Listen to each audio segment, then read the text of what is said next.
Have you ever noted how many people our age talk about being tired all the time? Not the cute, sleepy kind of tired, the deep one, the kind that doesn't go away after a weekend or a vacation. We laugh about burnout like it's a personality trait. We call insanity being high functioning. We say, I'm fine, when answering emails at midnight and mentally planning our next 5 years in the shower. If you're a millennial, this probably feels uncomfortably familiar.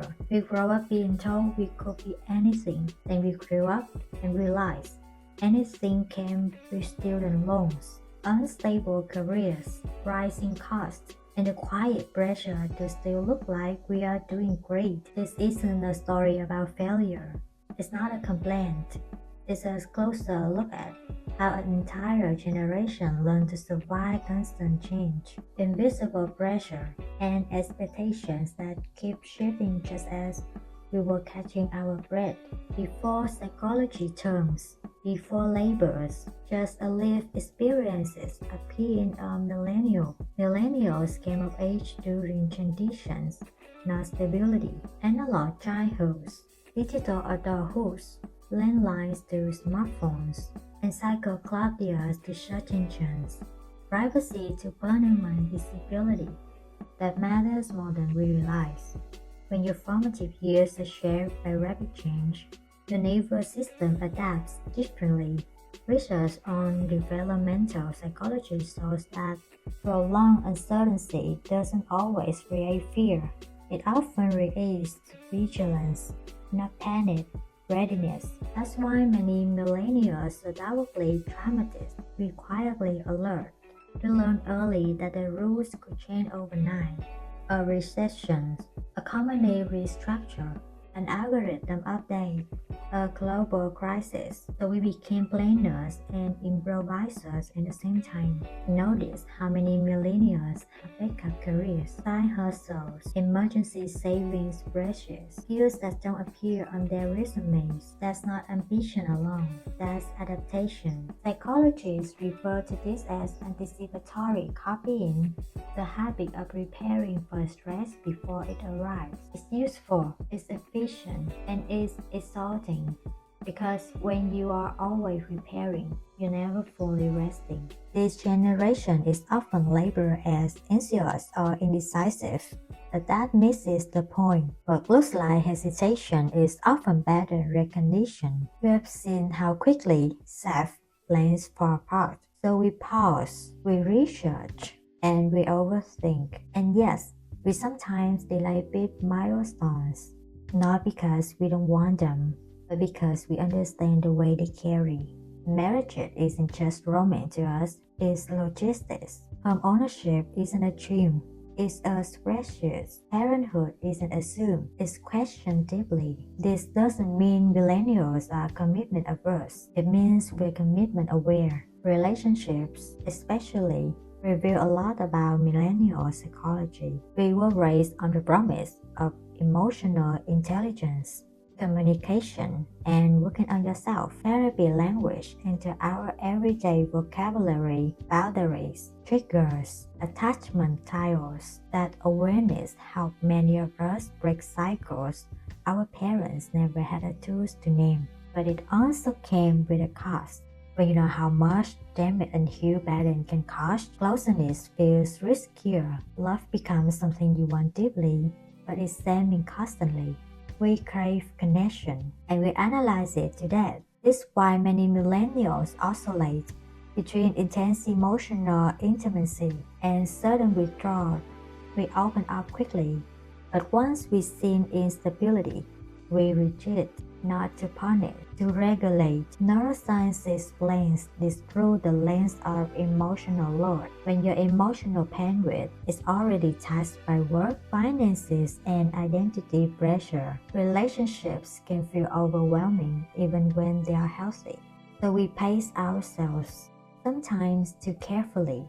Then there's work. Millennials were told to follow your passion, so we did, and then we discover passion doesn't always pay rent. This creates a uniform of cognitive dissonance. Wanting meaningful work while needing financial security in an economy that rarely offers both.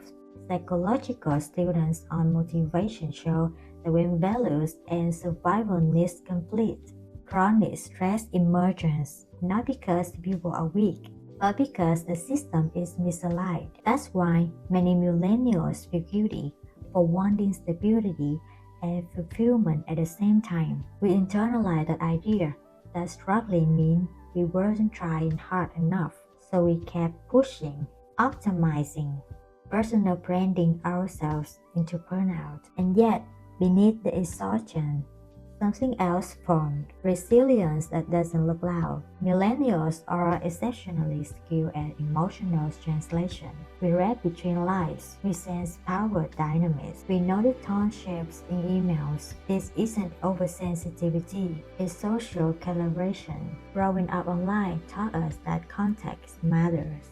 Words linger, screenshots exist, one mistake can echo, so we learn nuance. We also learn humor as a release valve, self-deprecating, ironic, existential. It's not that we don't care, it's that laughter helps metabolize disappointment. Studies on humor and stress regulation show that reframing pain through humor reduces emotional intensity. For millennials, jokes became a way to say, "This hurt, but I'm still standing." Control is another defining theme. Millennials often micromanage more aspects of life, routines, habits, aesthetics, while feeling strangely calm about massive uncertainties like career shifts or global instability. Psychologically, this is called compensatory control. When the world feels unpredictable, we stabilize what we can. That's why choosing the right productivity system matters so much. Why wellness routines feel sacred.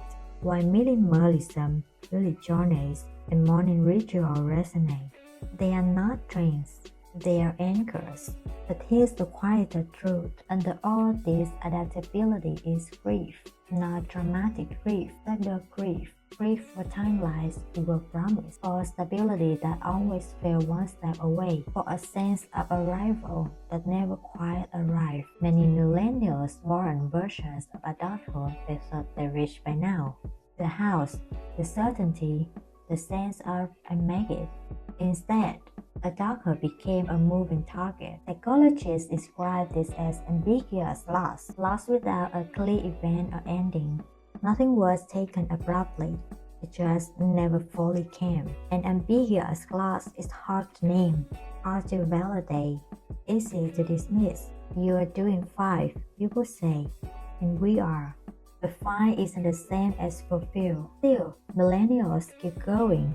Not because we are naive, but because we practice at rebuilding. We've rebuilt identities, careers, belief systems, social circle. Change doesn't scare us the way it scares others. We expect it. We plan for it. We carry it quietly. And maybe that's the core of millennial psychology. We are not fragile. We are fatigued from adaptation. We don't lack resilience. We've been using it non-stop. If you zoom out, millennials aren't a lost generation. We are a generation in motion, always adjusting, always recalibrating, learning how to live without clear finished lives. We are the bridge between worlds that no longer exist and futures that are fully formed yet. And living on a bridge means movement, not rest. So if you feel tired in a way that sleep doesn't fix, if you feel successful and unsettled at the same time, if you feel proud of how far you come and strangely sad about it, there's nothing wrong with you. You are responding normally to an abnormal amount of change. Maybe the work now isn't to push harder. Maybe it's to allow yourself moments of stillness without turning them into another project.